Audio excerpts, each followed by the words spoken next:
Yeah, nearly 5 minutes.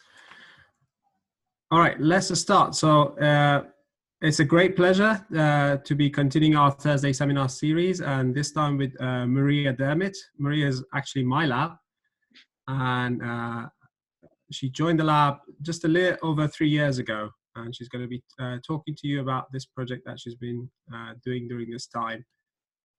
That's in the final stages of revision, so hopefully we'll see it out. But it's already in preprint, so she's going to tell you about that as well. And the floor is yours, Maria. Take it away. Okay, great. Thank you, Faraz. Welcome everybody. So as I said, yes, I'm postdoc in Faraz lab, and the story I will show you today is how cancer cells make ribosome to thrive, basically.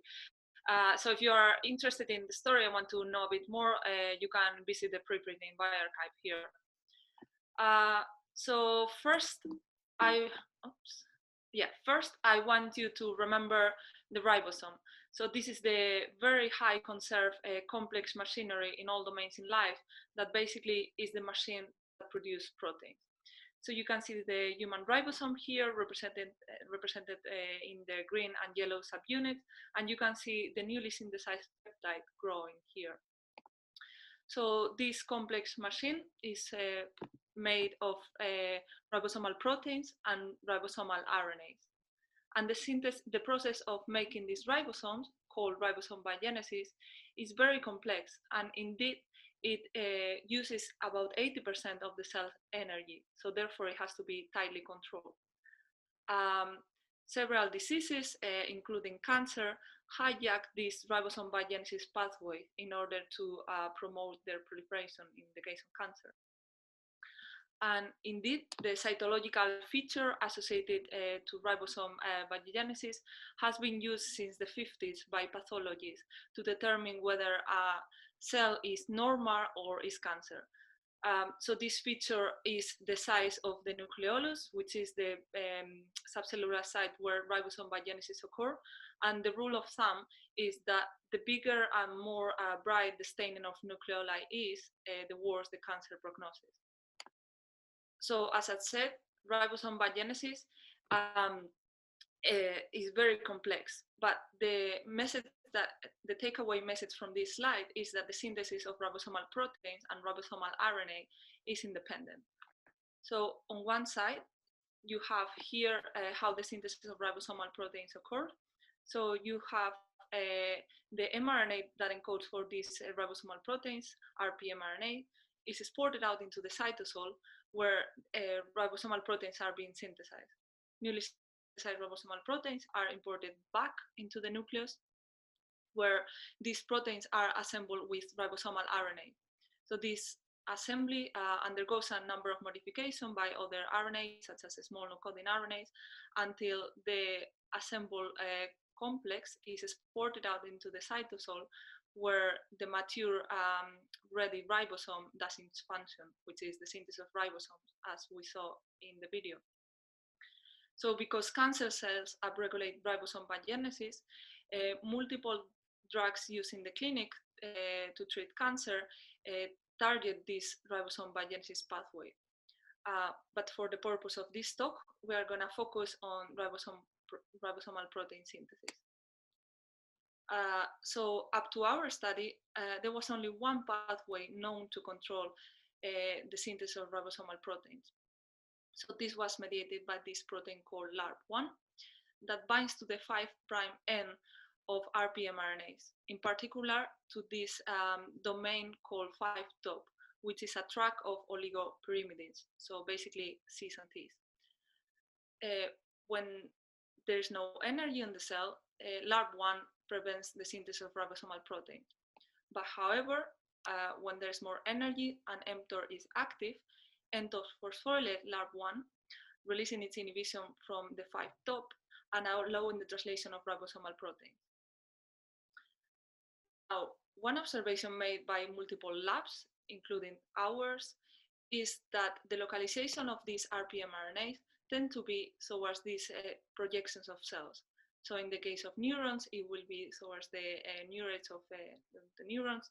In the case of fibroblasts, through the protrusions, And in our labs, Faras made the initial based on that rpmRNA tend to be localized in the protrusions of highly migrating mesenchymal-like cells. So from here, we have two fundamental questions: how those rpmRNAs are localized to these protrusions, and probably more importantly, what is the purpose of this localization? So starting with the mechanism, we analyze the protrusion of cells using these filters. So basically, we can grow the cells on top of these filters, and we can induce protrusion formation simply by just adding media to the bottom of the transwall. So because the pore size of the filter is so small, the cell body will stay on top of the filter, whereas the protrusion will protrude to the pore to the bottom of the filter.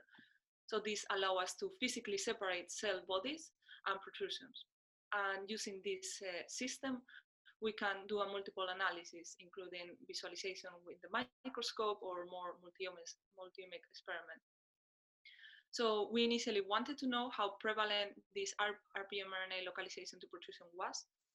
So we selected a panel of more normal to more cancerous cell lines, and we performed RNA sequencing on the cell bodies and protrusion of these cells. And we observed that rpmRNA localization to protrusion occurs in all the cell lines that we analyze. So we conclude that rpmRNA were universally localized to these protrusions. We validated this RNA-seq result by RNA-scope. So this is by RNA-Fizz, and we use this RNA-scope technology. So basically, using this RNA-Fizz, we can detect by this probe our transcript of interest. And because because the technology that they use in this company, we can infer that each transcript that we are seeing under the microscope each dot that we are seeing under the microscope represent one transcript. So using this technology, we observe an enrichment of rpmRNAs in protrusion of cells. And we also analyze a transcript that we knew from our RNA sequencing experiment that didn't localize to protrusion, and indeed the localization value was much lower than for rpmRNAs. We can also analyze cells in collagen 3D matrices. And as you can see here, the cells migrate in this collagen matrix. So we can differentiate the protrusion and bodies of cells. And using these settings, we put the cells on top of these 3D collagen matrices, and we allow them to migrate for over 2 days. So we analyze rpmRNA by using the RNA-scope technology, and we observe that indeed the localization of rpmRNAs tend to be to the periphery of the cells. So we quantify this by this polarization index that represent how far from this cell body the RNAs were localized. And as you can see here, the polarization index for the probe that didn't localize to protrusion was much lower than for rpmRNA.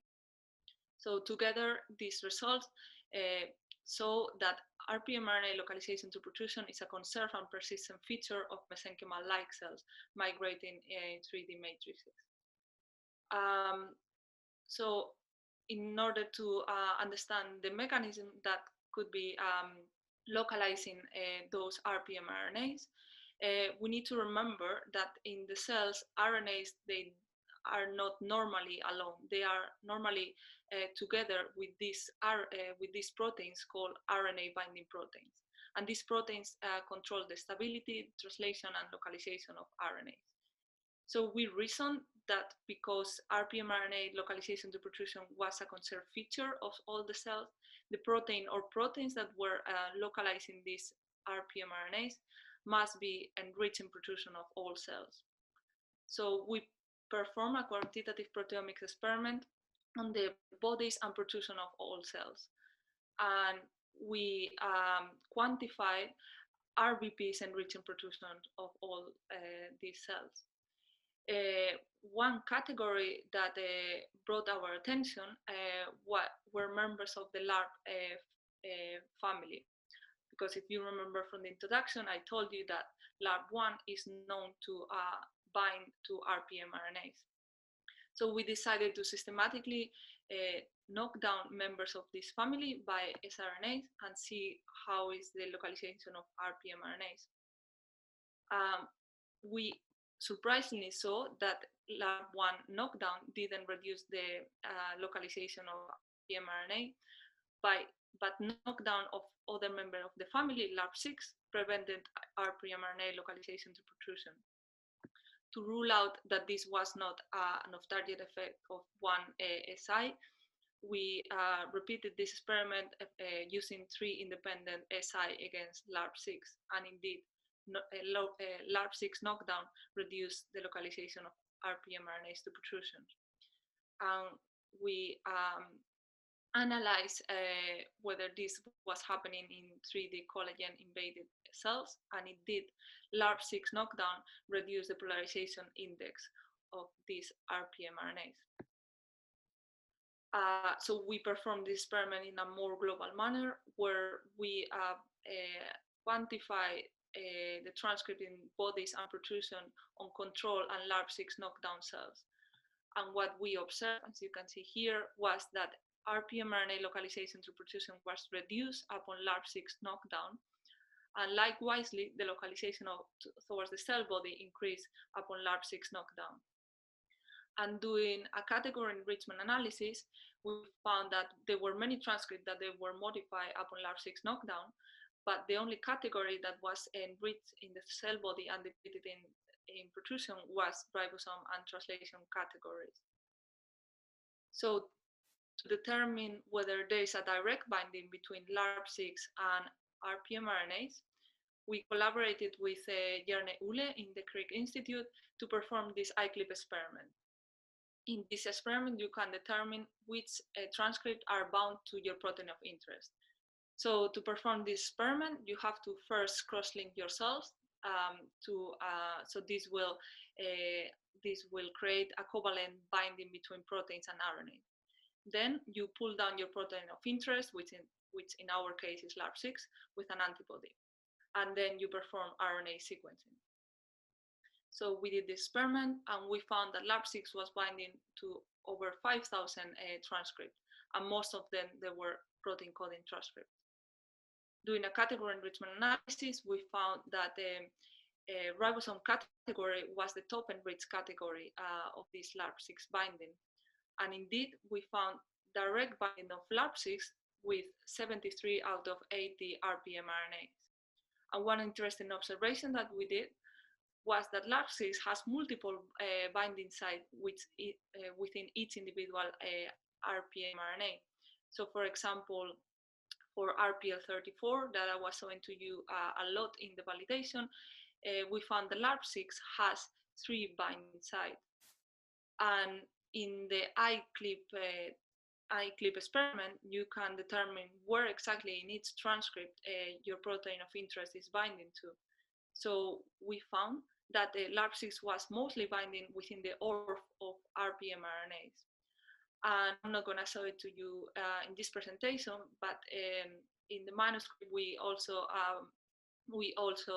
proved that binding to the 5' was sufficient to mediate the localization of RPM RNAs to protrusions. So in summary, we found that LARP6 directly binds to RPM RNAs and control the localization to protrusions. So for the second question, what is the purpose of this localization?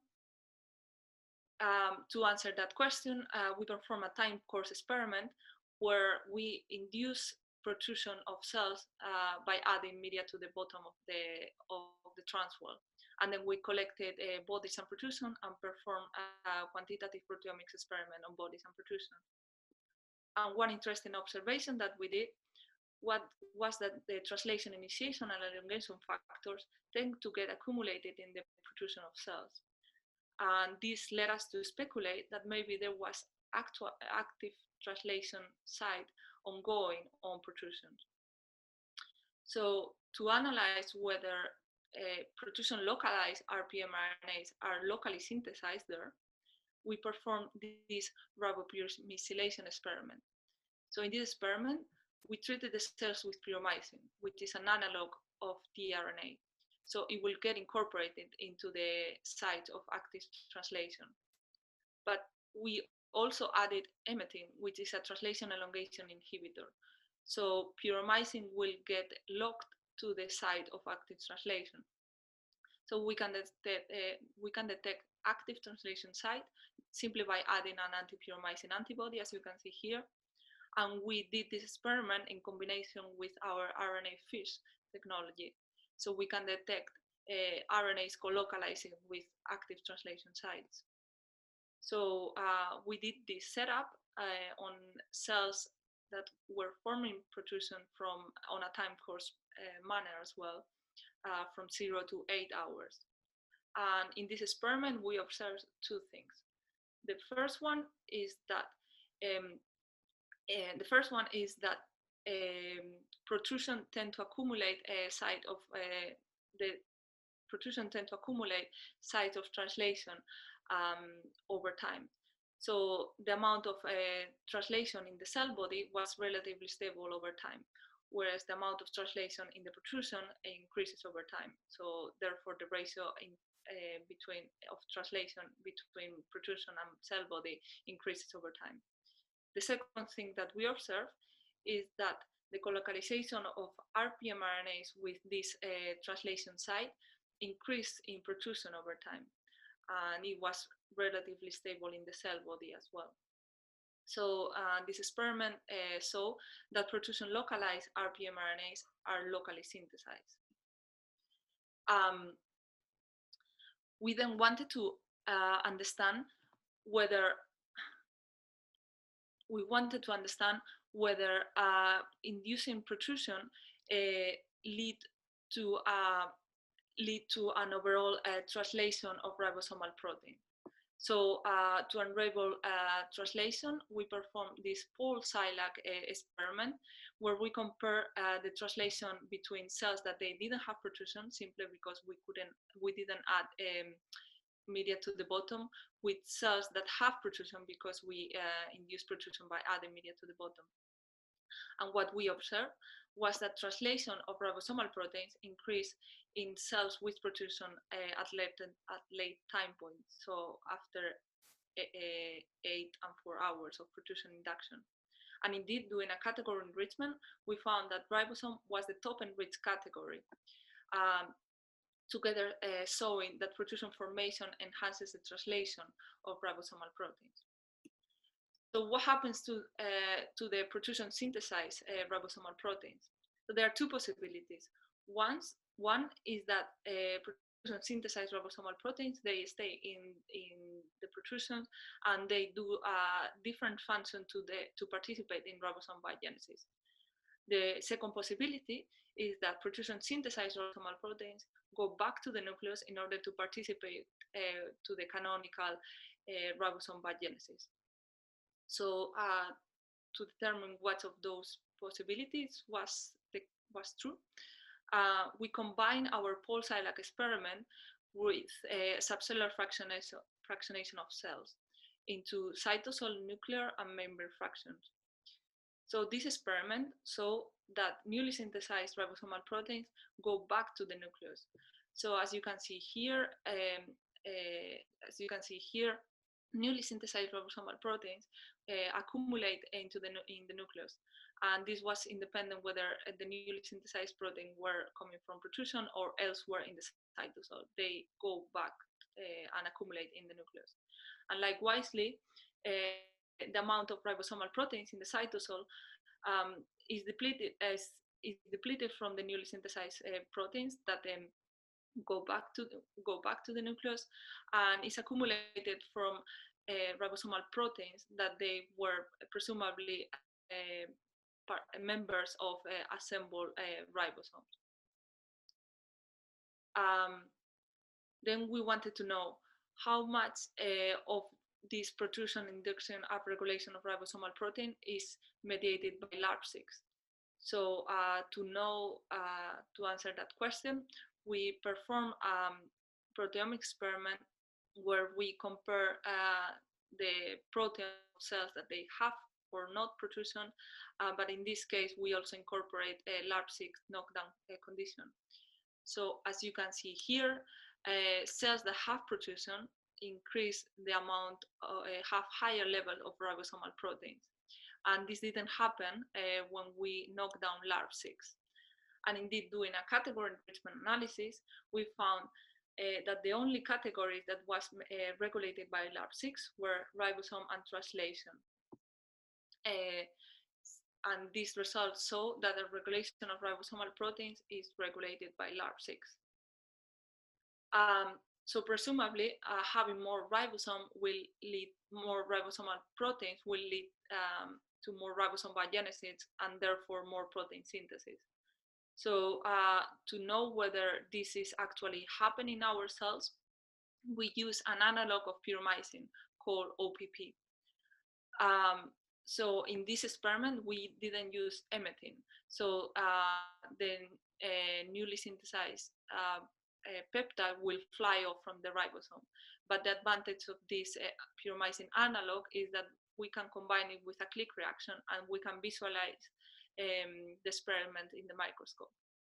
So what we saw in this experiment was that cells that have protrusion have higher level of protein synthesis, as you can see here. And interestingly, we found that this effect was dependent on LARP6, as this increase in protein synthesis didn't happen on LARP6 knockdown cells.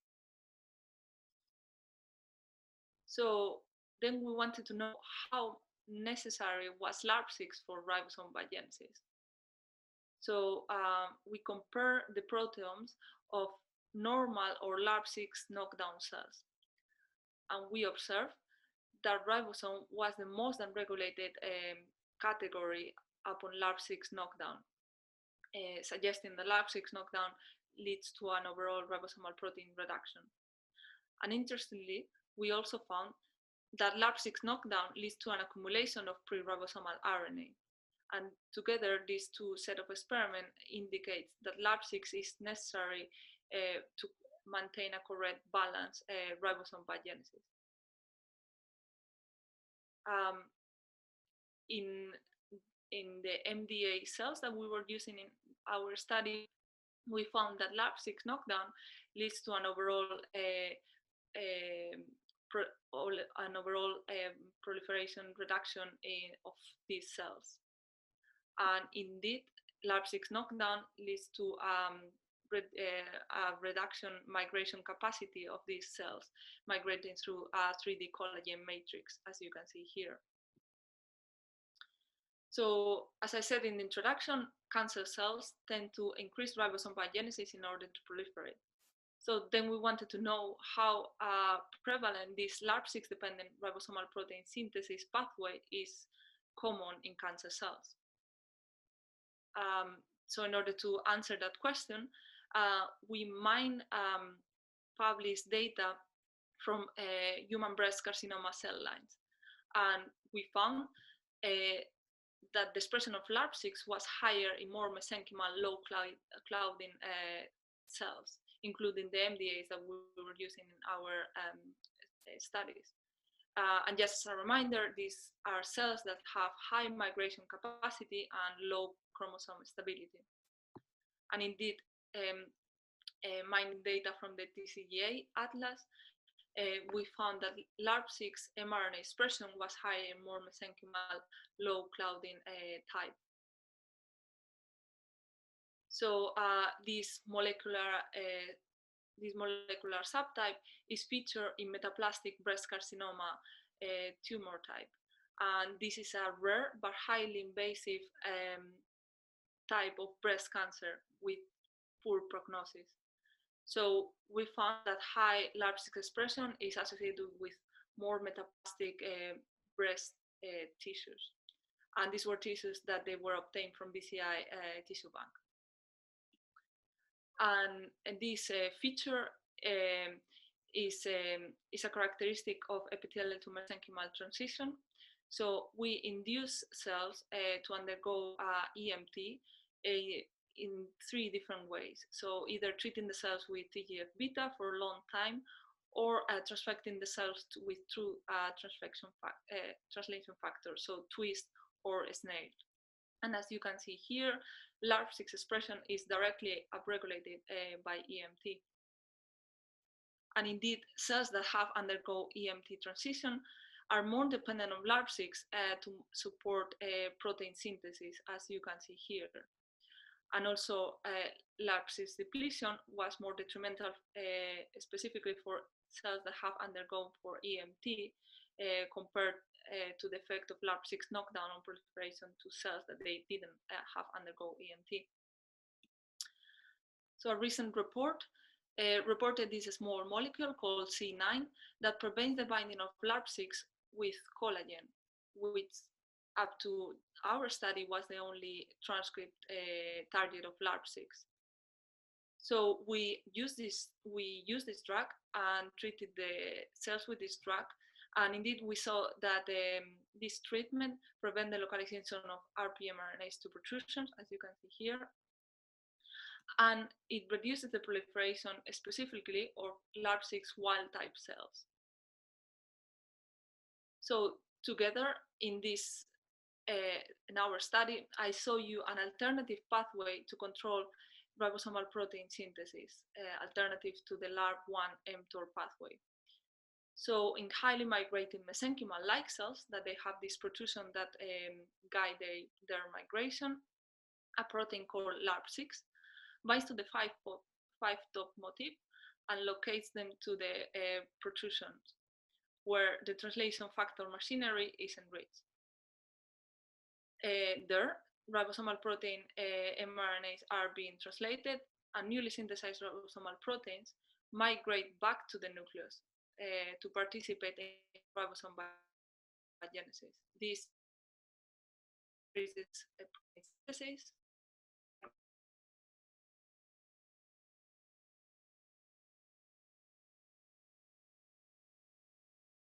way to target ribosome biogenesis, especially in more mesenchymal migrating cells. So with this, I want to thank everybody in the Marke lab, Vinny for her help in the proteomic experiment, Jeremy and Flora for her help in the iClip experiment, everybody in BCI participating in the RNA groups, our collaborators and funding bodies, and I will be happy to take any questions.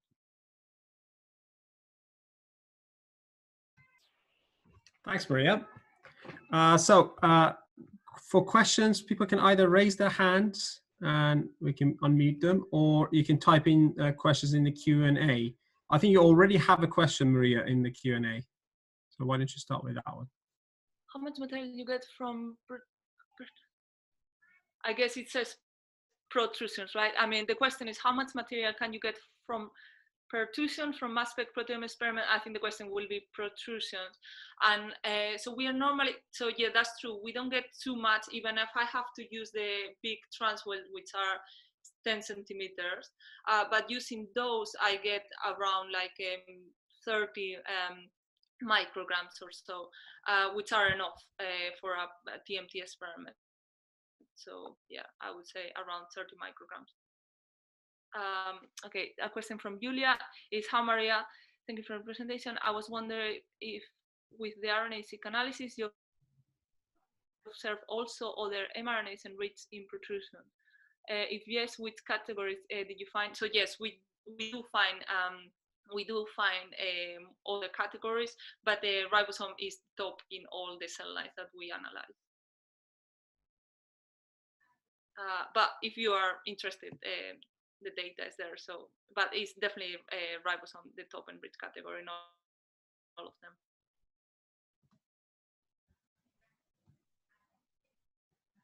Oh, there's a hand up from Andy. So I'm muting Andy.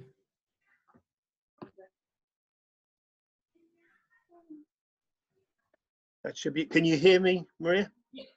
Yeah. I hope you can't hear the baby songs in the background. I'm trying to keep them quiet. That's really nice. I like the data and the talk's very good. It seems to me it would be a disadvantage, given that the ribosomal proteins have to get back to the nucleolus to have them translated at the periphery.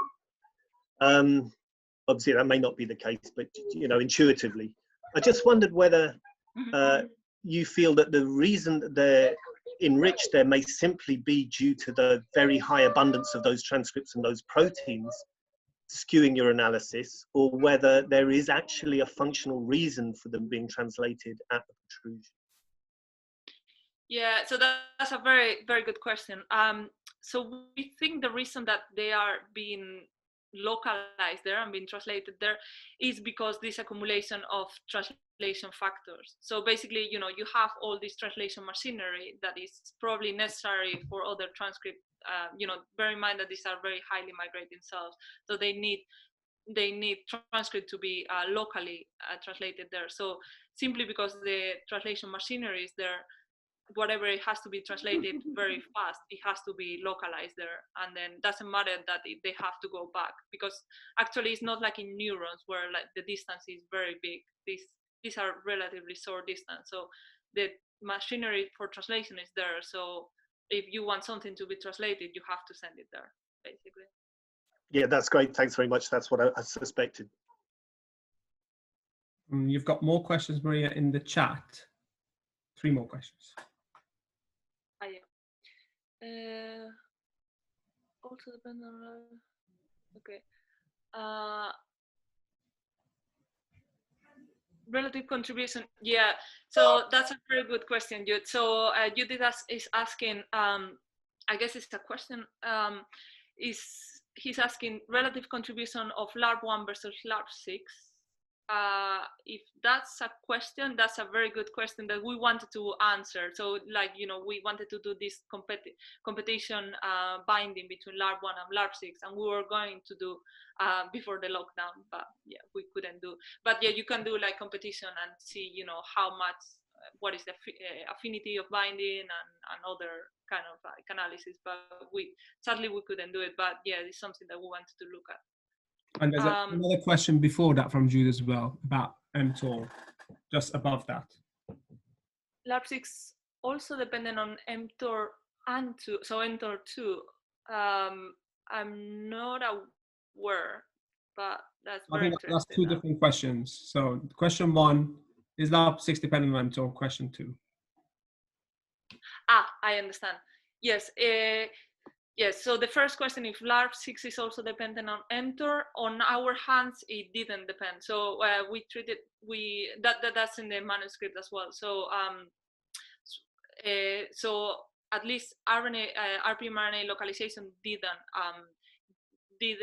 was not mediated by mTOR basically. So we used these many mTOR inhibitors, and RPMRNA localization didn't change. So on our hands, no. Okay, so Tanya says, hi Maria, lovely work. I wonder if you have an hypothesis as to why the RPMRNA tracks back to the nucleus from the protrusion. It doesn't seem all in it. Yeah, so this is the same question. So our thinking is that they go back. They go back to the nucleus. So on the first place, they have to go there because the translation machinery is there. So if you want something to be translated very fast and very fast, basically, it has to be sent there. So I think yes. And why they track back to the nucleus? So yeah, the question is they go back to the nucleus to participate in ribosome biogenesis, which is what the cell needs really. So yeah, so we haven't seen local assembly of ribosomes there. And then Miguel says, many thanks, Mary. Are there different stimuli that can induce protrusion and that can affect RPMRNA crystallization through protrusion? Have you tried other stimulus other than media? So there are other ways to induce protrusions, such as LPA. And people have used this. So for example, Millie from the US, she actually started this work on protrusion formation, and mRNA localization to protrusion. And the way that's seen that induced protrusions is by adding LPA to the media. But we thought that this was like more, more sterile way to add to induce protrusions. So just simply opening the pore. So making this, allowing the cells to make the protrusions that they want and not stimulate them in any way. But yeah, the other people use other ways, and LPA is one of them.